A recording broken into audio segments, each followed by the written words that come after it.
چاند نظر آتا ہے تو پھر اگلے دن عید الفطر ہوگی اور کل افطاری کے ساتھ ہی چاند نظر آنے کی صورت میں یہ مبارک مہینہ رخصت ہو جائے گا اور شوال المکرم کے مہینے کا آغاز ہوگا۔ اس پورے مہینے میں اللہ تبارک و تعالی نے جتنی برکتیں رکھی ہیں اس کا ذکر مختلف دروس کے اندر اور خطبات کے اندر ساتھ ساتھ بیان چلتا رہا ہے۔ اتنی رحمت اور برکت والا یہ مہینہ ہے کہ حضور نبی کریم صلی اللہ علیہ وسلم نے فرمایا کہ اگر لوگوں کو علم ہو جائے کہ اس ایک مہینے میں کتنی برکتیں ہیں تو لوگ تمنا کریں، خواہش کریں کہ کاش سارا سال ہی رمضان شریف رہے۔ اتنی رحمت اور برکت والا یہ مہینہ، جیسا کہ ابتداً پہلے دروس کے اندر یہ عرض کیا گیا کہ روزے کا ایک مقصد ہے جو سورہ بقرہ میں فرمایا لعلکم تتقون، تاکہ تمہارے اندر تقوی پیدا ہو۔ اور یہ بھی پچھلے دروس کے اندر آپ سن چکے ہیں کہ روزے میں کل 3 چیزیں ہیں جن سے پرہیز کرنے اور جن سے بچنے کا نام روزہ ہے، اور وہ تینوں چیزیں حلال ہیں۔ ایک وقت اللہ کریم نے مقرر کر دیا کہ طلوع فجر سے لے کر غروب آفتاب تک تینوں حلال چیزوں سے اپنے دامن کو بچاؤ اور ان 3 حلال چیزوں کے قریب نہ جاؤ۔ الاحتراز عن الاکل والشرب والجماع بالنیت من طلوع الفجر الى غروب الشمس، یہ ہے اصل میں روزہ۔ اس مہینے میں اللہ تبارک و تعالی نے اہل ایمان کے لیے ایک ایسا مراقبہ رکھا ہے، ایک ایسی مشق رکھی ہے کہ میرے بندے میری رضا اور میری خوشنودی کے لیے حلال چیزوں کو ترک کرتے ہیں یا نہیں کرتے۔ چیزیں حلال ہیں لیکن منع کیا گیا کہ طلوع فجر سے لے کے غروب آفتاب تک حلال چیزوں کے قریب نہیں جانا۔ محدثین نے اس پر اور ائمہ مفسرین نے بڑی طویل بحث کی ہے کہ حرام چیزوں سے بچایا جاتا لیکن تینوں حلال چیزوں سے روکا گیا، بچایا گیا اور منع کیا گیا۔ اس میں حکمت یہ تھی کہ جس رب کریم کے حکم سے تم نے ایک مہینے کے لیے حلال چیزوں کو ترک کیا ہے تو اسی رب کریم کی رضا کے لیے پوری زندگی کے لیے حرام چیزوں سے بھی اپنا دامن بچاؤ۔ یہ تھا اصل مقصد روزے کا۔ اور پھر یہ حدیث شریف اگر ساتھ ملائیں تو آج کے درس میں جو مضمون میں عرض کرنا چاہتا ہوں وہ واضح ہو جائے گا کہ پورا مہینہ روزے، تراویح، تلاوت قرآن، 5 وقت کی نماز، یہ ایک مشق اور ایک مراقبہ جس میں سے ہم سب گزرے ہیں۔ اور جب یہ مہینہ ہم سے رخصت ہو رہا ہے تو اس موقع پر غور و فکر کرنے کی ضرورت ہے، سوچنے اور سمجھنے کی ضرورت ہے کہ ہم نے اس مہینے سے کتنا فائدہ اٹھایا۔ آیا ہمارے اندر کوئی تبدیلی واقع ہوئی ہے یا نہیں ہوئی، یا ہمارے اندر یہ مقصدیت، روزے کی مقصدیت جو ہے اس کی طرف ہماری طبیعت جو ہے وہ مائل ہوئی ہے یا نہیں ہوئی۔ یہ ہے اصل سوچنے کی بات، اور وہ یہ ہے کہ حلال چیزیں ہیں مگر اللہ کریم نے ان سے روکا ہے، اور اس لیے روکا ہے کہ میرے بندے میری رضا کے لیے میرے حکم سے میری فرما برداری کرتے ہوئے ان حلال چیزوں کو ترک کریں۔ تاکہ ان کے اندر کی جو باطنی کیفیت ہے، روحانی کیفیت ہے، وہ اس سطح پہ آ جائے، اس درجے پہ آ جائے کہ چیزیں حلال ہیں لیکن اللہ کے لیے چھوڑ رہے ہیں، کیونکہ اب حلال چیزوں کو استعمال کریں گے تو رب کریم کی ناراضگی ہے۔ چیزیں حلال ہیں لیکن ان کے استعمال میں اللہ کریم کی ناراضگی ہے، تو اس کی ناراضگی سے بچنے کے لیے جب حلال چیزوں کو ترک کیا ہے تو پھر حرام چیزوں کو بھی اسی کی ناراضگی سے بچنے کے لیے اور اسی کی فرما برداری کرتے ہوئے حرام چیزوں سے بھی اپنے دامن کو بچانا ہے۔ یہ ہے روزے کا مقصد۔ دوسری بات یہ تھی کہ ایک مہینے کے لیے جو لگن، جو ایک چاہت مسلمان کے اندر طبیعتوں میں نرمی پیدا ہو جاتی ہے، وہ بھی اللہ کی توفیق سے، ورنہ وہ بھی تو لوگ ہیں ہی جو مسلمان ہیں لیکن روزے نہیں رکھے، نمازیں نہیں پڑھی، تراویح میں نہیں آئے۔ آبادیوں کی شرح دیکھ لیں کہ آبادیاں کتنی ہیں اور مساجد میں نمازیوں کی تعداد گن لیں۔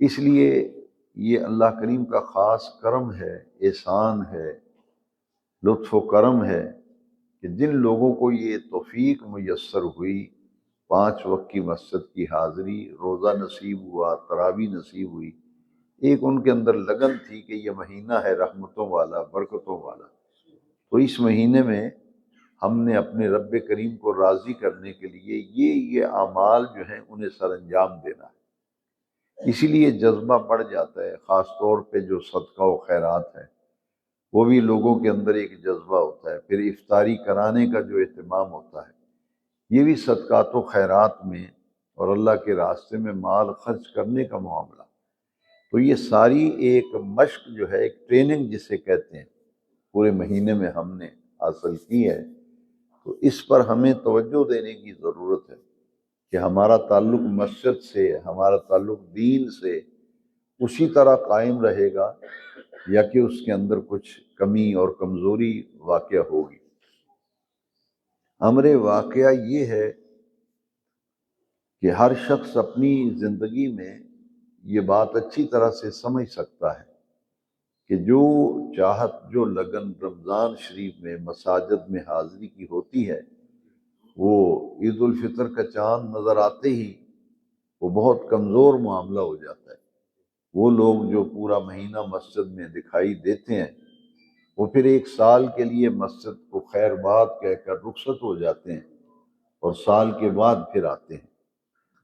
ہمارے ایک بزرگ تھے، وہ فرماتے تھے کہ ایک روزانہ کے نمازی ہیں اور ایک ہفتے کے نمازی ہیں جو صرف جمعہ پڑھتے ہیں، اور ایک سال کے نمازی ہیں جو سال کے بعد رمضان شریف میں مساجد میں حاضری دیتے ہیں لیکن اس کے بعد وہ لا تعلق ہو جاتے ہیں۔ تو یہ بات سمجھنے والی ہے کہ یہ جو فرائض ہیں یہ پوری زندگی کے لیے ہیں، ایک مہینے کے لیے نہیں ہے کہ آپ ایک مہینے کے لیے فرما بردار بن جائیں اللہ کریم کے اور باقی 11 مہینے جو اللہ کریم فرمانی میں زندگی گزاریں۔ اس لیے یہ سوچنے اور سمجھنے کی بات ہے کہ ہم سب اس بات پر غور کریں۔ دوسری بات یہ ہے کہ یہ جو بہاریں اور رونقیں رمضان شریف کی تھیں، ان کے رخصت ہونے پر پھر طبیعت میں افسردگی ہوتی ہے، ان لوگوں کو تشویش ہوتی ہے کہ جو کہ ایک چاہت ہو گئی تھی، ایک لگن ہو گئی تھی، ان کا ایک معمول بن گیا تھا کہ سحری کو اٹھ رہے ہیں، وضو کر رہے ہیں، تہجد پڑھ رہے ہیں، قرآن شریف پڑھ رہے ہیں، سحری کا اہتمام کر رہے ہیں، پھر نماز فجر کی فکر ہے، سحری کرتے ہی مساجد کا رخ ہو رہا ہے، پھر عصر کے بعد کیا ہے کہ افطاری کا اہتمام ہو رہا ہے، افطاری کے بعد پھر فکر ہوتی ہے کہ مسجد میں جماعت سے نماز پڑھنی ہے، مغرب پڑھ کے گئے تو کھانا کھایا، پھر فکر ہے کہ عشاء جماعت سے پڑھنی ہے، تراویح پڑھنی ہے۔ تو یہ ایک جو ماحول بن گیا تھا، وہ عید کا چاند نظر آتے ہی ماحول ختم ہو جاتا ہے۔ اس لیے آج کے درس میں خاص طور پر یہ دین کا پیغام میں آپ کے سامنے رکھنا چاہتا ہوں کہ ہمیں کوشش کرنی ہے کہ اس مہینے میں جو برکتیں ہم نے حاصل کی ہیں انہیں ضائع کرنا ہے یا کہ ان سے کچھ فائدہ اٹھانا ہے۔ اگر مہینے کے بعد عید کا چاند نظر آتے ہی ہم خود غائب ہو جائیں گے مسجد سے، تو اس کا مطلب ہے کہ جو محنت کی تھی ہم نے، جو کمایا تھا، اس کو ضائع کر بیٹھے۔ اس لیے عید کے دن بھی بزرگ فرماتے ہیں کہ لوگ سستی کرتے ہیں کہ عید کی نماز پڑھی ہے تو پھر پورا مہینہ عبادت میں رہے ہیں، تو عید کے دن ان کی نمازیں بھی جو ہیں وہ رہ جاتی ہیں۔ کوئی عید دینے جا رہا ہے، کوئی لینے جا رہا ہے، کوئی سیر کے لیے جا رہا ہے، تو وہ عید کے دن بھی نمازوں کی چھٹی ہونا شروع ہو جاتی ہے۔ اس لیے بزرگ فرماتے تھے کہ اس دن شیطان جو ہے بہکاتا ہے، پھسلاتا ہے، لہٰذا اپنے آپ پر پوری طرح سے کنٹرول کر کے، قابو کر کے عید کے دن کوشش کریں کہ پانچوں نمازیں جو ہیں وہ جماعت سے ملیں۔ اس سے یہ ہوگا کہ وہ پورے ایک مہینے جو آپ نے مشق کی ہے اس میں ایک تسلسل ہو جائے گا کہ آپ نے 5 وقت نماز عید کے دن پڑھی ہے، پھر وہ کہتے ہیں یہ ٹرو ہے، یہ مرو ہے، تو ان دنوں میں بھی نمازوں کی ہماری جو ہے نا وہ ضائع ہونے کا اندیشہ ہوتا ہے۔ بچوں کو لے کے جا رہے ہیں، رشتہ داروں سے مل رہے ہیں، سیر کر، سفر کی وجہ سے نمازیں رہ رہی ہیں، سیر و تفریح کی وجہ سے رہ رہی ہیں۔ تو اس لیے ہمارا دین ہمیں یہ سکھاتا ہے کہ جیسے میں نے اکثر خطبات میں عرض کیا کہ ہر عبادت میں رخصت ہے، روزہ بیمار کے لیے رخصت ہے، مسافر کے لیے رخصت ہے، لیکن نماز کا معاملہ یہ ہے کہ یہ اتنا اہم فریضہ ہے، اس کی کسی حال میں چھٹی نہیں ہے، رخصت نہیں ہے کہ اگر کھڑے ہو کے نہیں تم پڑھ سکتے تو بیٹھ کے پڑھ لو، بیٹھ کے نہیں پڑھ سکتے تو لیٹ کے پڑھو، لیٹ کے نہیں پڑھ سکتے تو اشارے سے پڑھو، ہاتھ کے اشارے سے، ہاتھ اٹھانے کی بھی طاقت نہیں تو پھر آنکھ کے اشارے سے پڑھ لو۔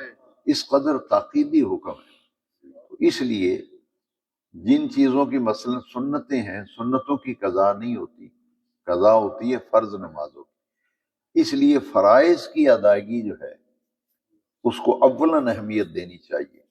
ہمارے ہاں یہ معاملہ ہے کہ ہم جو مستحبات ہیں، نفلی عبادت ہے، اس پر لوگ زور دیتے ہیں اور فرائض ان کے رہ جاتے ہیں۔ تو ایسے مستحب اور ایسے نوافل کہ ان کی طرف آدمی متوجہ ہو تو اس کے فرض رہ جائیں، تو وہ ہمارے دین میں پسندیدہ نہیں ہے۔ دین یہ کہتا ہے کہ ترتیب سے عبادت کرو، جو چیزیں فرض ہیں ان کا اول درجہ ہے۔ ایک آدمی کی نماز رہ رہی، وہ دیگیں پکا کے تقسیم کر رہا ہے۔ میں ایک مثال دیتا ہوں کہ آپ دیگ پکا رہے ہیں کہ جی ختم شریف دلانا ہے یا بانٹنی ہے، افطاری کرانی ہے یا عام پروگرام ہوتے ہیں، تو یہ محلے میں دیگ بانٹیں گے، وہ کیا اس دیگ پکانے کا کیا فائدہ کہ دیگ پکواتے پکواتے آپ کی 2 نمازیں ضائع ہو گئی۔ اس لیے ہمارے اعلیٰ حضرت امام شاہ احمد رضا خان فاضل بریلوی علیہ رحمہ نے جو ہمیں ملفوظات ان کے ملتے ہیں اس میں بڑی حکمت ہے۔ آپ فرماتے ہیں یہاں تک آپ نے لکھا ہے کہ بندے کے ذمے اگر فرض ہوں تو پھر نفل فائدہ نہیں دیتے، یعنی ایک آدمی کے ذمے ابھی نمازیں قضا ہیں تو قضا تو وہ پڑھتا نہیں، نفلوں پہ زور دیا ہوا ہے، یہ نفلی عبادتوں پہ زور دیا ہوا ہے۔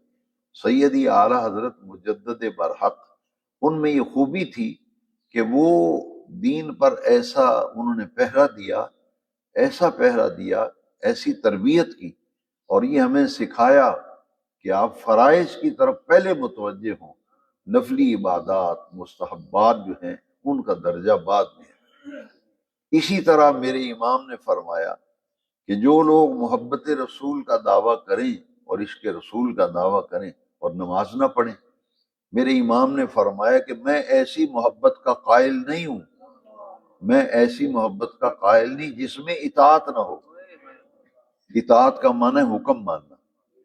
اور ایک مثال ہے کہ آپ کوئی آدمی کہے کہ مجھے اپنے باپ سے بڑی محبت ہے، باپ کہے کہ بیٹا میرا یہ کام کر دو، کہے کام تو میں نہیں آپ کا کروں گا لیکن آپ سے محبت مجھے بہت ہے، والدہ کا میں بڑا پیار ہے، مجھے بڑا احترام ہے، بات ماننی نہیں تو پھر اس احترام کا، اس پیار کا کیا فائدہ۔ سیدی اعلیٰ حضرت نے یہی نقطہ سمجھایا، فرمایا کہ میں ایسی محبت کا قائل نہیں جس میں اطاعت نہ ہو، جس میں اتباع نہ ہو۔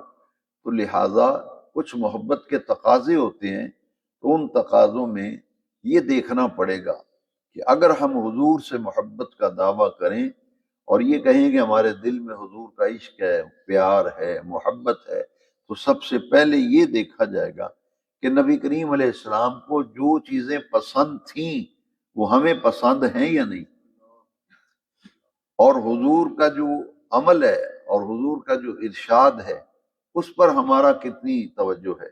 اور اس میں ذمہ داری سے یہ کہوں گا کہ مجھ سے اگر کوئی بندہ یہ سوال کرے کہ نبی کریم علیہ السلام کو سب سے زیادہ کون سی چیز پیاری تھی، تو اس کا جواب آئے گا نماز۔ اور اس پر میں دلیل رکھتا ہوں، میں نے پہلے عرض کیا تھا کہ ہمیں کسی سے کوئی غرض نہیں، ہم اپنی بات کرتے ہیں کہ ہمارے جو معمولات ہیں اہل سنت کے، ہمارا جو مسلک ہے اور ہمارا جو طریقہ کار، اس پر ہم دلائل رکھتے ہیں، کوئی کرے نہ کرے اس سے ہمیں غرض نہیں، ہم تو اپنی بات کرتے ہیں کہ بھئی ہم بغیر دلیل کے تو کر نہیں رہے، ہمارے پاس دلائل ہیں تبھی تو ہم کرتے ہیں۔ اس لیے میں اکثر دوستوں کو کہتا ہوں کہ نبی کریم علیہ السلام کی یہ حدیث ذرا توجہ سے سنیں۔ نبی کریم علیہ السلام نے فرمایا قرۃ عینی فی الصلاۃ، کہ میری آنکھوں کی ٹھنڈک نماز میں۔ اب بندہ حضور سے پیار کا دعویٰ کرے، محبت کا دعویٰ کرے، عاشق رسول ہونے کے دعوے کرے اور نماز نہ پڑھے، تو پھر سوچنا پڑے گا کہ حضور تو فرما رہے ہیں کہ میری آنکھوں کی ٹھنڈک نماز میں۔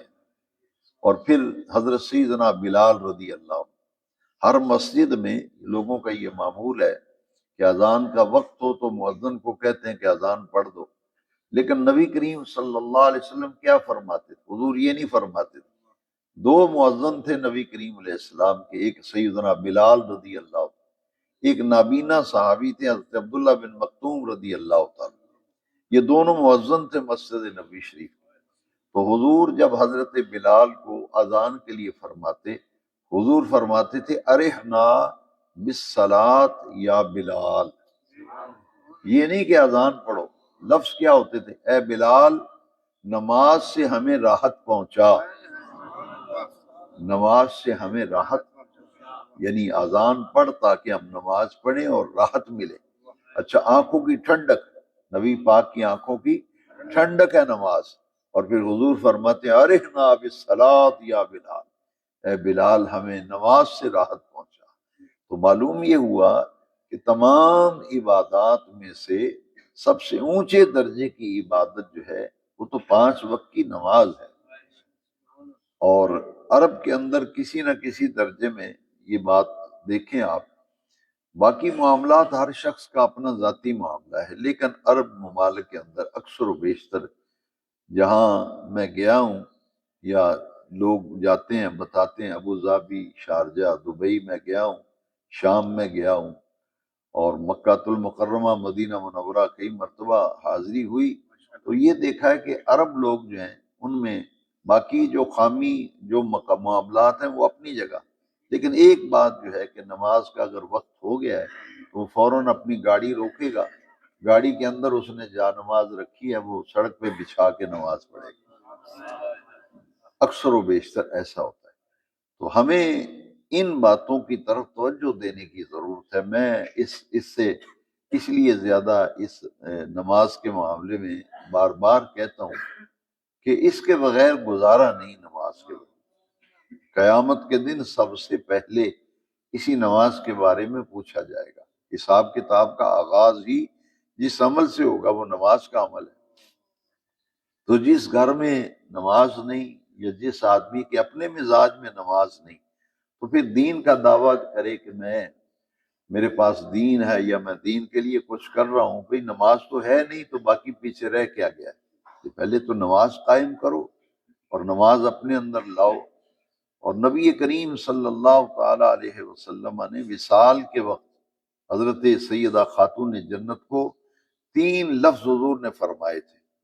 اس کے بعد حضور کا وصال ہو گیا، وصال سے قبل حضور نے سیدہ عالم سے فرمایا کہ میں دنیا سے جا رہا ہوں، تمہارے میرے درمیان جدائی ہوگی، اور آپ رونے لگی، تو حضور نے پھر انہیں بلایا اور فرمایا کہ میرے دنیا سے جانے کے بعد میرے خاندان میں سے سب سے پہلے جو میرے پاس آئے گی وہ تو ہوگی۔ اس پر حضرت سیدہ عالم مسکرانے لگی۔ تو حضور نے 3 مرتبہ یہ فرمایا تھا، 3 مرتبہ، الصلاۃ الصلاۃ الصلاۃ۔ یہ 3 لفظ حضور نے اس لیے فرمائے کہ اے بیٹی میرے بعد نماز سے جڑے رہنا، نماز سے تعلق رکھنا، نماز کی فکر کرنا۔ اس لیے نماز کے معاملے میں سستی اور غفلت جو ہے یہ انتہائی قابل مذمت ہے، یعنی دنیا اور آخرت میں ناکامی کا سبب بنتا ہے جو آدمی نماز نہیں پڑھتا۔ نماز سے برکت ہوتی ہے، نماز سے نورانیت ملتی ہے، روحانیت ملتی ہے، اور حضور نے جو دین دیا ہمیں اور قرآن کتاب حضور پہ اتری، اس میں لکھا ہے، قرآن مجید کی آیت ہے، ان الصلاۃ تنہا عن الفحشاء والمنکر، یہ نماز جو ہے بے حیائی اور برائی سے روکتی ہے۔ یہاں ایک حدیث شریف میں آپ کو سنانا چاہوں گا کہ حضور کی بارگاہ میں ایک شخص کی شکایت آئی کہ حضور یہ نماز بھی پڑھتا ہے لیکن فلاں گناہ کے اندر بھی مبتلا ہے۔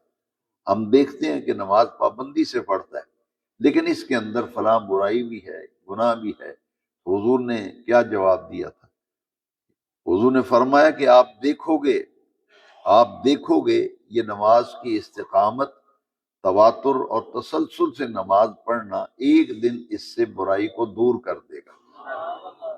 اس کا وہ برا عمل یا اس کی برائی یا بدی جس کی طرف تم اشارہ کر رہے ہو کہ نمازی بھی ہے مگر یہ غلط کام بھی کرتا ہے، تو حضور نے فرمایا عنقریب تم دیکھو گے کہ نماز کی پابندی، نماز کا تسلسل، نماز کا تواتر اسے برائی کو دور کر دے گا، یعنی چھڑا دے گا اس کی برائی۔ تو یہ ایسا عمل ہے نماز۔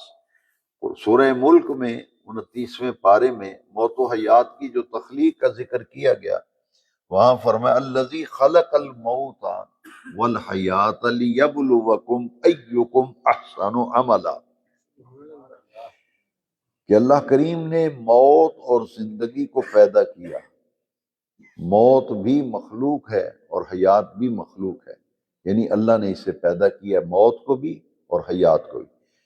تو سورہ ملک میں 29ویں پارے میں رب کریم نے فرمایا الذی خلق الموت والحیات لیبلوکم ایکم احسن عملا، موت و حیات کو اس نے پیدا کیا کہ وہ تمہیں آزمائے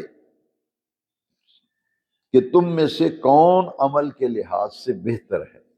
ایکم احسن عملا، عمل کے لحاظ سے تم میں سے کون بہتر ہے۔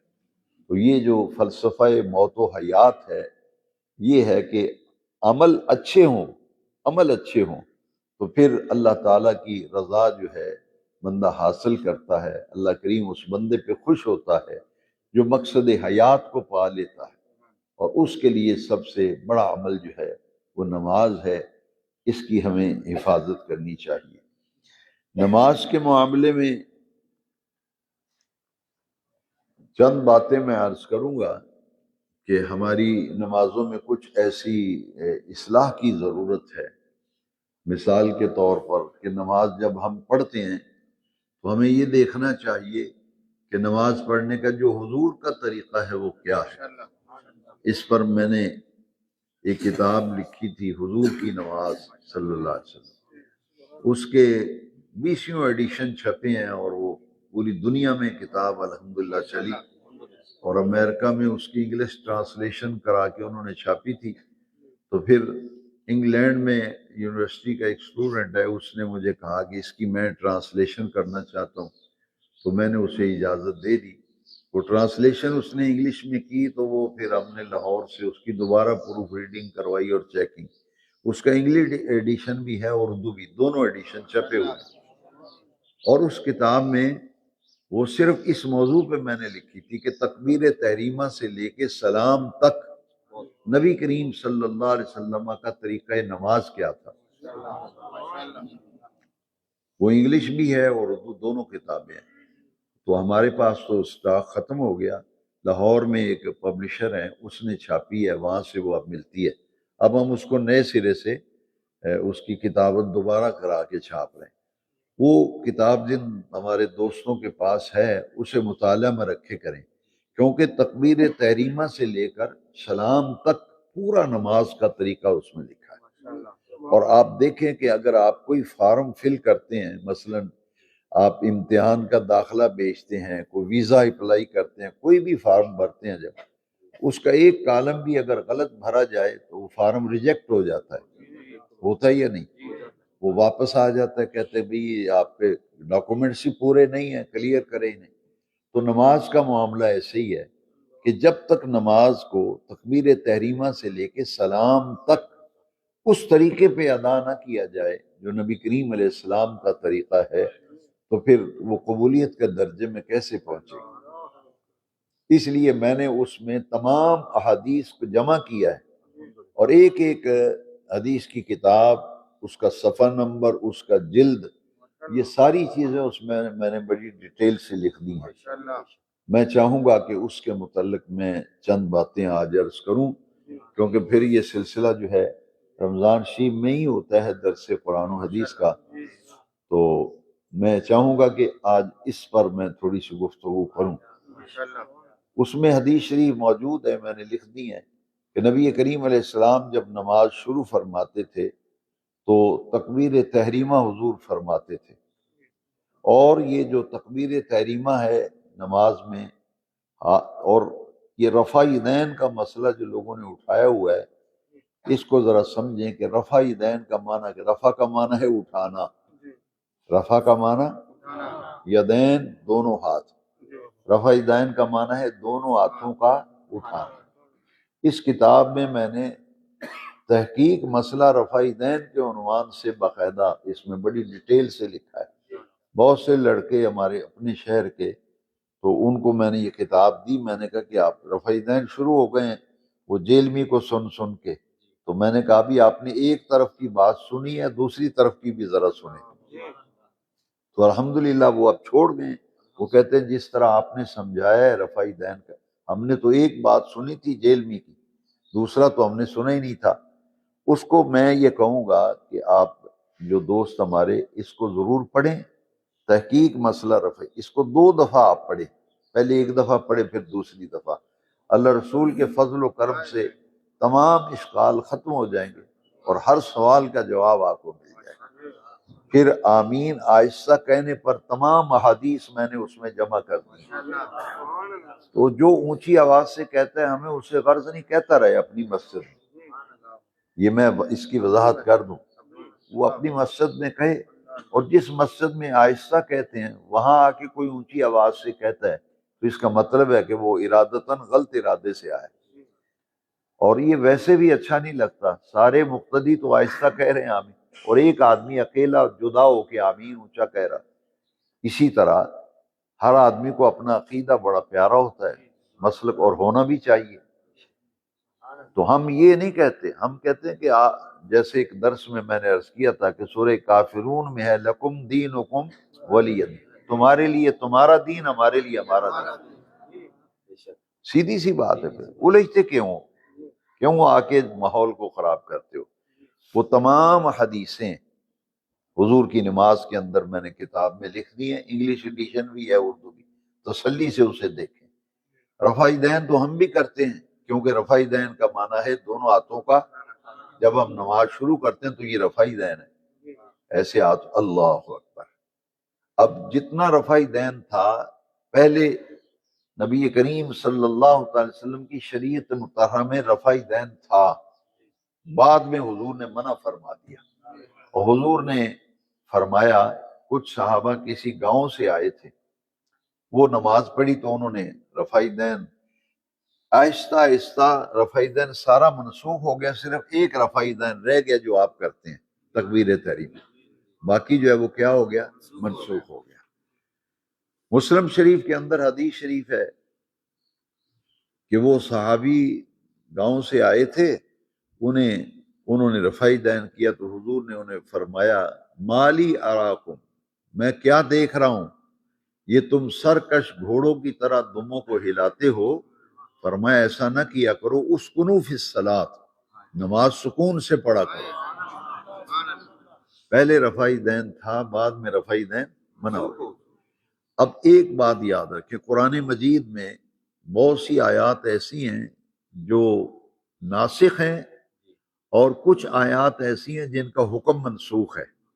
آیتیں موجود ہیں لیکن حکم ان کا منسوخ ہے. جو ناسخ آیت ہوتی ہے اس ناسخ آیت کی وجہ سے دوسری آیتوں کا حکم جو ہے وہ منسوخ ہو جاتا ہے. میں ایک مثال دیتا ہوں کہ شراب پہلے حلال تھی، شراب تو حرام ہی نہیں تھی، تو اللہ کریم نے قرآن مجید میں 3 مرحلوں میں شراب کو حرام کیا ہے. 3 مرحلوں میں. پہلے فرمایا کہ اس میں نقصان زیادہ ہے، خرابیاں زیادہ ہیں، فائدے تھوڑے ہیں، نفرت دلائی. ایک دم شراب کے حرام ہونے کے احکام نازل نہیں ہوئے. شراب سر عام پی جاتی تھی اور حرام بھی نہیں تھی. پہلے فرمایا کہ یہ کوئی اچھی چیز نہیں ہے، اس میں خرابیاں ہیں، خامیاں ہیں اور نقصان دہ ہے. یہ پہلو پیش نظر رکھو. پہلے یہ آیت، پھر آیت نازل ہوئی لا تقربوا الصلاۃ وانتم سکارى، جس نے نشہ کیا وہ شراب پی اور نماز نہ پڑھے، کیونکہ جب نشے کی حالت میں نشہ کر کے نماز پڑھے گا لفظ غلط پڑے گا یا آگے پیچھے ہو جائیں گے، اس لیے نفرت دلائی. اب جب یہ حرام ہونے کے 3 مرحلوں میں آئے تو لوگ صحابہ نے کہا کہ یہ جب پڑھ پی کے اب نماز پڑھیں تو ہمیں منع کیا گیا کہ شراب پیو، نشہ کیا ہو تو نماز نہ پڑھو. کہ اس کا مطلب ہے بری چیز ہے، اس کو دفع کرو. آہستہ آہستہ جب دیکھا کہ پورا ماحول تیار ہو گیا ہے، پھر فوراً قرآن مجید کی آیت نازل ہو گئی اور پھر شراب کو ہمیشہ ہمیشہ کے لیے حرام قرار دے دیا. اب اگر اس آیت کو کوئی پڑھ کے کہے لا تقربوا الصلاۃ وانتم سکارى، کہ نشہ تو جائز ہے لیکن یہ منع ہے کہ نماز کے قریب نہ جاؤ. اب جب حرمت نازل ہو گئی، حرام ہونے کے احکام نازل ہو گئے، تو پہلا حکم جو ہے وہ منسوخ ہو گئی. ایک اور میں عرض کروں گا، رمضان شریف کی راتوں میں شادی شدہ آدمی جو ہے اپنی بیوی سے ہم بستری نہیں کر سکتا تھا، یعنی عمل زوجیت منع تھا کہ رمضان شریف کی رات میں بھی اپنی بیوی کے قریب نہیں جا سکتے تھے. لیکن بعض صحابہ کرام روزے کی حالت میں یہ عمل ہو گیا ان سے، تو نبی کریم علیہ السلام کی بارگاہ میں آئے اور کہا یا رسول اللہ ہم ہلاک ہو گئے، یہ ہم سے غلطی ہو گئی. تو اللہ کریم نے پھر حضور کی امت کے لیے آسانی فرما دی. پہلے رمضان کی رات اگر وہ کوئی حدیثیں نکال کے لے آئے کتاب، یہ دیکھو لکھا ہے کہ رمضان کی راتوں میں بیوی کے قریب نہیں جانا چاہیے، تو ہم کہیں گے بھائی قرآن کی آیت جو ہے اس نے آ کے وضاحت کر دی، پھر اب اجازت ہو گئی لیلۃ الصیام الرفث الی نسائکم، کہ اب رمضان کی راتوں میں تمہیں اجازت ہے تم اپنی بیویوں کے پاس جا سکتے ہو، اب حلال ہو گیا. لہٰذا جو چیزیں پہلے نہیں تھیں بعد میں کی، اور جو پہلے نہیں تھیں ان کو بعد میں لایا گیا، جو تھیں انہیں منع کیا گیا. ان میں سے ایک مسئلہ جو ہے وہ رفع دین کا، کہ حضور نبی کریم علیہ السلام نے اسے منع فرما دیا. اور ایک حدیث ناسخ ہے جامع ترمذی میں کہ حضرت عبداللہ ابن مسعود رضی اللہ تعالیٰ عنہ نے صحابہ سے کہا الا اصلی بکم صلاۃ رسول اللہ صلی اللہ علیہ وسلم، تمہیں میں حضور کی وہ نماز نہ پڑھ کے دکھاؤں جو حضور پڑھا کرتے تھے. صحابہ نے کہا کہ یہ تو بڑی اچھی بات ہے، ہمیں حضور کی نماز کا طریقہ سکھا دیں کہ حضور کیسے پڑھا کرتے تھے. جامع ترمذی میں حدیث ہے کہ انہوں نے تکبیر جو رفع دین آپ اور ہم کرتے ہیں تکبیر تے، انہوں نے ایک مرتبہ ہاتھ اٹھائے، پوری نماز میں دوبارہ رفع دین نہیں کیا. حضرت عبداللہ بن مسعود. اب محدثین فرماتے ہیں یہ حدیث ناسخ ہے. اگر کوئی آپ سے کہے کہ میرے پاس 450 حدیثیں ہیں رفع دین کی، 500 ہیں، اولن تو ہے ہی نہیں، چند حدیث ہیں وہ بھی جو پہلے رفع دین والی تھی. اب جب منسوخ ہو گیا رفع دین تو یاد رکھیے ایک حدیث نے اگر بالفرض 450 حدیثیں ہیں، ایک ناسخ حدیث نے 450 حدیثوں کا حکم منسوخ کر دیا. ایک مثال اور میں دوں گا قرآن مجید کی آیت کریمہ نازل ہوئی کہ نبی کریم علیہ السلام سے جب بھی کوئی مسئلہ پوچھنا ہے پہلے صدقہ دو. مسئلہ نہیں پوچھ سکتے، پہلے صدقہ دو اور پھر مسئلہ پوچھو. اس پر صرف ایک شخصیت نے عمل کیا ہے، اس آیت پر کس نے عمل کیا ہے؟ ایک، اور بس انہوں نے عمل کیا، بعد میں یہ حکم منسوخ ہو گیا۔ اب اس آیت کو لے کر کوئی کہے تو میں پھر کہوں گا کہ تم کتنے لوگ ہیں جو صدقہ دے کے مسئلہ پوچھتے ہیں؟ ایک شخصیت حضرت مولا علی کرم اللہ، حضور میں مسئلہ پوچھنے آیا ہوں، فرمایا کہ یہ وہی نازل ہوئی ہے، اللہ کا حکم ہے صدقہ دو اور مسئلہ پوچھو۔ صرف انہوں نے عمل کیا، صدقہ دیا اور مسئلہ پوچھا، اور پھر فوراً جبریل آ گئے کہ یا رسول اللہ صلی اللہ علیہ وسلم، آپ کی امت میں کچھ ایسے غریب بھی ہوں گے جو نہیں دے سکیں گے۔ تو اللہ کریم نے قیامت تک آسانی کر دی اور یہ کہہ دیا کہ اب مسئلہ جو ہے صدقے کی ضرورت نہیں، جو مرضی آئے، دن کو آئے رات کو آئے، مسئلہ پوچھے۔ تو بھائی یہ مسائل سمجھو خدا کے لیے، اس میں جھگڑنے کی ضرورت نہیں، جو کرتا ہے کرے، جو کرتا ہے۔ ہم تو اپنی بات کرتے ہیں کہ ہم سے پوچھو ہم کیوں نہیں کرتے۔ مجھے کچھ دوستوں نے یہ پوچھا، مجھے خوشی ہوئی کہ جی ہم رفع دین کیوں نہیں کرتے۔ میں نے پھر جہاں کہیں سے وہ کتاب اپنی لکھی ہوئی، چونکہ ختم ہو گئی، نایاب ہے، ملتی نہیں، لاہور سے اب منگوانی پڑتی ہے، تو یہاں ایک دوست کو میں نے کہا وہ عصر کے وقت لے آئے، میں نے دوستوں کو وہ کتاب دی، میں نے آپ اسے پڑھیں، اس میں تفصیل اور ڈیٹیل سے میں نے لکھ دیا ہے۔ تو یہ سمجھیں کہ کچھ ناسخ ہیں معاملات اور کچھ منسوخ ہیں۔ تو پہلے شریعت مطہرہ میں رفع دین تھا، بعد میں منسوخ ہو گیا۔ اور آمین کا مسئلہ تو اتنا سیدھا اور سادہ سا ہے، حضور نے فرمایا کہ امام بھی آہستہ کہتا ہے، تم بھی آہستہ کہو، بس اتنی سی بات ہے۔ ہم کسی کو اس لیے کہتے ہیں کہ بھائی معاملہ صرف یہ ہے، معاملے کی نوعیت کو سمجھو، بات کو سمجھنا چاہیے کہ بات ہے کیا۔ بات یہ ہے کہ جب امام، سمجھ آ رہی ہے آپ کو نا کہ بھائی امام آہستہ کہتا ہے تو آپ کہتے پیچھے اس امام کے، اقتداء تو ختم ہوگی نا، امام تو آہستہ کہہ رہا ہے اور مقتدی اونچی کہہ رہا ہے، تو کہنے کی ضرورت کیا ہے پھر۔ دوسرا یہ میرا مشورہ ہے کہ جس مسلک سے تعلق ہو تو وہاں جا کے پڑھیں، دوسری مساجد میں جا کے ماحول کو خراب کریں۔ اس کی میں مثال دی میں نے آپ کو، آج پھر سمجھانے کے لیے کہتا ہوں، مجھے کسی سے کوئی ضد یا کوئی غرض نہیں ہے، صرف یہ معاملہ ہے کہ کسی دوسرے عقیدے کی آپ کو بھی میں مشورہ دوں گا، کبھی کسی دوسرے مسلک کی مسجد میں جا کے کوئی ایسی بات نہ کریں، کوئی ایسا عمل نہ کریں جس سے ان کا ماحول خراب ہو، میں آپ کو بھی کہوں گا، اس لیے کہ یہ جو چیزیں ہیں مناسب نہیں ہوتی۔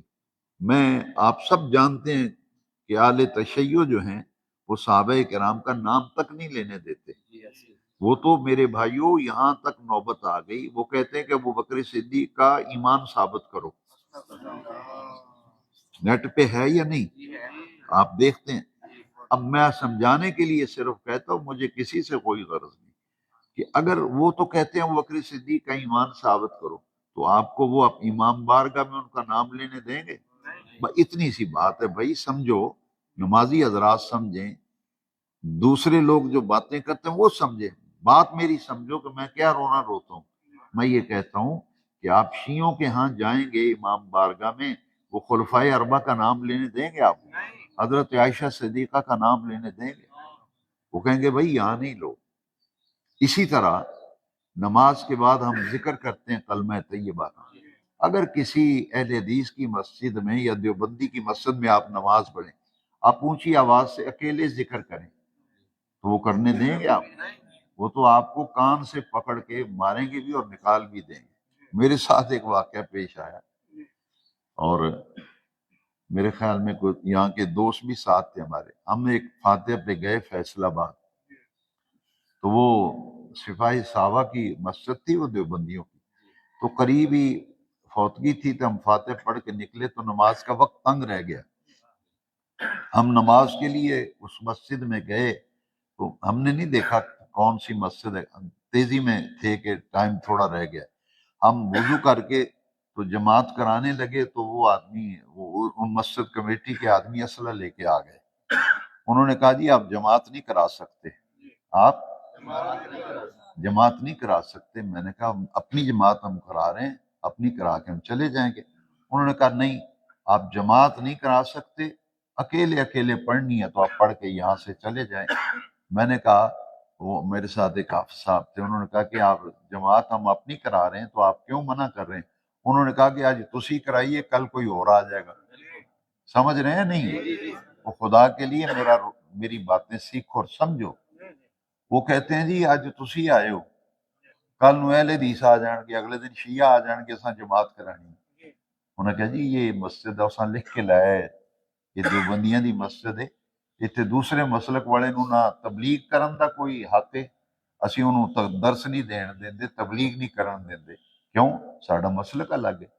تو بھئی ہر مسلک، اسی لیے تھانے میں نے اس دن عرض کیا تھا کہ تھانے میں جا کے لسٹ دیکھ لیں، لٹکی ہوئی لسٹ ہے وہاں، ایس ایچ او کے کمرے میں جائیں، باقاعدہ لسٹ لگی پوری شہر کی مسجدیں، اور آگے مسلک لکھا ہے، باقاعدہ انہوں نے انڈیکیٹ کیا ہے کہ یہ مسجد ہے کس مسلک کی ہے، یہ مسجد کس مسلک کی ہے، اور باقاعدہ نوٹیفیکیشن تھانے میں موجود ہے۔ میری اس کے کاپی جو ہے میں نے کہہ دیا ہے، وہ بھی آ جائے گی، اس میں لکھا ہوا ہے کہ ایک مسلک کا آدمی دوسرے مسلک کی مسجد میں جا کے ان کے عقیدے کے خلاف وہاں کچھ جا کے نہیں کر سکتا۔ یہ صرف سمجھانے کے لیے کہتا ہوں کہ ان معاملات کو سمجھیں، عقیدہ اپنا مضبوط رکھیں، اور رفع دین کا معاملہ جو ہے پہلے تھا، بعد میں منع ہو گیا۔ تو حضور تکبیر تحریمہ جب کہتے تھے تو دونوں ہاتھ، یہ ہتھیلیاں قبلے کی طرف ہوتی تھی، یہ دونوں انگوٹھے کانوں کی لو تک ہوتے تھے، اور اس طرح اگر کوئی پڑھتا ہے کانوں کے برابر لا کے اللہ اکبر کہہ کے، وہ حدیثیں تمام حضور کی نماز میں اعتکاف والوں کو میں نے دی ہے، جو حضرات دیکھنا چاہیں وہ فوٹو کاپی بھی کرا سکتے ہیں۔ تو تحت السرہ کا لفظ ہے، تو حضور نبی کریم علیہ السلام ناک کے نیچے ہاتھ باندھتے تھے۔ دوسری بات جو ہے وہ سمجھیں، ہمیں کہتے ہیں کہ دین مکہ سے آیا ہے، مدینہ سے آیا ہے۔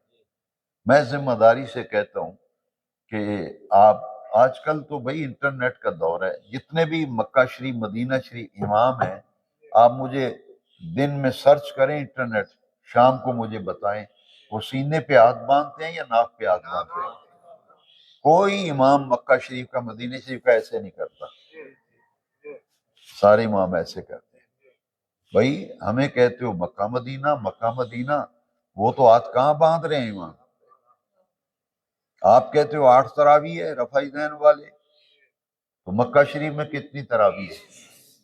20 تراویح آج بھی، مکہ شریف بھی اور مدینہ شریف۔ اس میں صرف سمجھنے کی بات ہے، سمجھو میں کیا کہتا ہوں، میری بات بھی تو سمجھو، میں آپ کو تبلیغ کرتا ہوں، آپ میرے مسلک کے ہیں، ہم اپنے گھر میں بیٹھ کے اپنے گھر کی بات نہیں کر سکتے۔ آپ کے گھر کو کوئی خراب کرنے کی کوشش کرے تو آپ تحفظ کی کوشش نہیں کریں گے۔ تو ہم تو یہ بھائی کہتے ہیں کہ خدا کے بندو کچھ انصاف بھی ہوتا ہے نا، ضد تو نہیں ہے، کچھ انصاف بھی کیا کرو۔ وہاں 20 تراویح ہے، 20۔ پھر دوسری بات غور سے میری سنو، آزما لو، یہ جب بھی نماز پڑھاتے ہیں کہتے ہیں وَلَضَّالِّينَ، تو جاؤ بھائی انٹرنیٹ کا دور ہے، سارے مکہ پاک مدینہ پاک کے ائمہ کو چیک کرو، وَلَضَّالِّينَ پڑھتے ہیں یا وَلَضَّالِّينَ پڑھتے ہیں؟ یہ پڑھتے ہیں وَالضُّحَىٰ، وہ پڑھتے ہیں وَالضُّحَىٰ۔ یہ بھئی ہمیں جب سکھاتے ہو کہ دین مکہ مدینے کا ہے تو 20 تراویح بھی تو وہاں ہے، وَلَضَّالِّينَ پڑھ رہے ہیں، ہاتھ سینے پہ نہیں باندھتے۔ یاران طریقت جو پیج ہے فیس بک کا، اس پہ میں نے وہ ایک عرب عالم ہیں، ان کا بڑی پیاری تقریر ہے، وہ ہم نے اس پہ کلپ دیا ہے اپنے دوست احباب کے، اپنے احباب کی تربیت۔ مکہ شریف اور مدینہ شریف کے علماء نے کلپ چڑھایا ہے کہ ہم نے ذخیرہ احادیث کو دیکھا کہ کوئی ایک صحابی مل جائے جس نے سینے پہ ہاتھ رکھ کے نماز پڑھی ہو۔ تو وہ عالم کہتے ہیں میں نے کافی عرصہ ریسرچ کرتا رہا، مجھے ایک بھی صحابی نہیں ایسا ملا جس نے سینے پہ ہاتھ رکھ کے نماز پڑھی۔ تو یہ باتیں ناف کے نیچے نبی کریم صلی اللہ علیہ وسلم ہاتھ باندھ، ناف کے اوپر باندھ لیں نیچے باندھ لیں، اس میں برابر ہے۔ باقی رہ گئی یہ بات کہ رکوع جو ہے اس میں قیام کی حالت جو ہے یہ ضروری ہے سمجھنا، کہ جب ہاتھ باندھ کے نماز پڑھتے ہیں تو سجدے کی جگہ پہ نگاہ رکھتے ہیں، رکوع کے اندر جو ہے اپنے پاؤں کی پشت پر، پاؤں کا اوپر والا حصہ ہے اس پہ نظر رکھتے ہیں رکوع میں، اور جب سجدے میں جاتے ہیں تو یہ ناک کا جو یہ کونا ہے، سرا ہے، اس پہ نظر رکھتے ہیں۔ تو یہ، اور اتحیات بیٹھیں تو اپنی گود میں نظر رکھتے ہیں، گود میں۔ یہ طریقہ ہے نماز کا۔ اور نبی کریم صلی اللہ تعالی علیہ وسلم، تعدیل ارکان جو ہے نماز میں ضروری ہے، یعنی فوراً کھڑے ہوئے تو فوراً سجدے میں چلے گئے، ایک سجدے سے اٹھے تو دڑم سے دوسرے سجدے میں، اس سے تعدیل ارکان جو ہے وہ نہیں ہوتی۔ تعدیل ارکان کا مطلب یہ ہے کہ ہر رکن کو اطمینان سے کیا جائے۔ دونوں سجدوں میں آپ ایک سجدہ کیا ہے اور آپ اللہ اکبر کا ہے، یعنی اتنا وقت ضرور بیٹھنا چاہیے، سبحان اللہ، جتنا وقت سبحان اللہ کہنے پہ لگا نا اتنی دیر ضرور بیٹھنا چاہیے۔ جو اتنی دیر بیٹھے گا اسے تعدیل ارکان ملے۔ اسی طرح رکوع سے جب کھڑے ہوں سمی اللہ لمن حمیدہ کہہ کے، تو اطمینان سے کھڑے ہو کر پھر سجدے میں جائیں۔ تعدیل ارکان نماز کے اندر سکون سے جو نماز پڑھی جاتی ہے، یہ مسلم شریف میں حدیث شریف ہے، اسکنوا فی الصلاۃ، نماز میں سکون اختیار کرو۔ لہذا دیوبند اور اہل سنت و جماعت میں یہ متفق علیہ مسئلہ ہے، وہ بھی رفع ذہن نہیں کرتے۔ اہل دیوبند مکتبہ فکر کے لوگ بھی رفع ذہن نہیں کرتے، اور اہل سنت بھی نہیں کرتے، اس لیے کہ دیوبندیوں کے نزدیک بھی وہ کہتے ہیں کہ رفع ذہن پہلے تھا، بعد میں نبی پاک نے منع فرما دی۔ آمین بھی، حالانکہ اختلاف مسلک کے باوجود دیوبند مکتبہ فکر کے لوگ بھی آہستہ آمین کہتے ہیں۔ لہٰذا اپنی نمازوں کو درست کرنا، اور جو میں نے پچھلے درس میں بتایا تھا کہ میں نے اس سے بہت فائدہ اٹھایا، وہ چیزیں میں نے آپ کو بتا دی تھی۔ اگر اللہ کریم توفیق دے تو یہ دونوں سجدوں کے درمیان اس کا بہت ہی فائدہ ہے۔ نبی کریم علیہ السلام دونوں سجدوں کے درمیان ایک دعا پڑھتے تھے، رب اغفر لی وارحمنی واہدنی وارزقنی وعافنی واجبرنی، یہ پڑھا کرو۔ اور سمع اللہ لمن حمیدہ جب امام کہے تو پڑھا کرو، ربنا لک الحمد حمدا کثیرا طیبا مبارکا فی۔ اس کی بڑی برکتیں ہیں، اور یہ برکتیں ضرور حاصل کرنی چاہیے۔ نہیں پڑھیں گے نماز ہو جائے گی، نہیں پڑھیں گے نماز، لیکن جس کام میں خیر ہے برکت ہے اسے چھوڑے کیوں؟ جی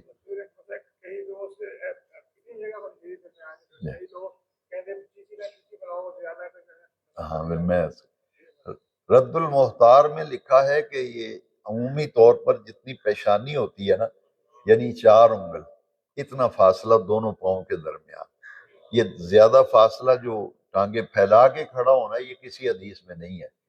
یہ کہ دونوں پاؤں کے درمیان مناسب فاصلہ، اور وہ کتنا ہے؟ 4 انگل کے برابر۔ اور بعض فقہا نے لکھا ہے کہ جتنی عمومی طور پر پیشانی چوڑی ہوتی ہے نا آدمی کی، اتنا فاصلہ دونوں پاؤں کے درمیان رکھا جائے۔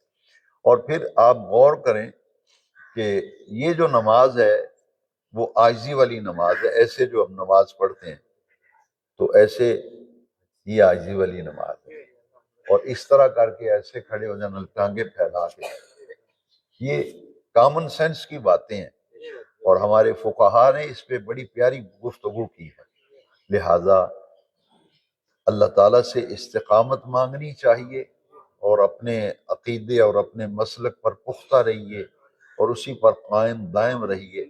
کسی کی بات سن کر اور آدمی بغیر کسی دلیل کے اپنے معاملات کو خراب کرے، یہ ٹھیک نہیں ہے۔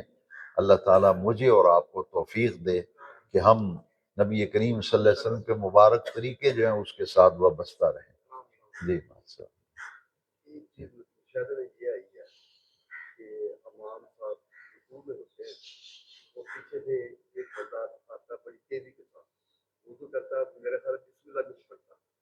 اور فوراً جو ہے نا وہ رکوع میں چلا جاتا ہے۔ امان صاحب اسی دیر تک سمع اللہ لمن کیا دیتے، لیکن اس کی رکعت کا بارے بتائیں کہ وہ ہو گئی یا نہیں۔ ماشاء اللہ، بہت اچھا سوال ہے۔ اس میں ایک حدیث شریف مجھے یاد آ گئی۔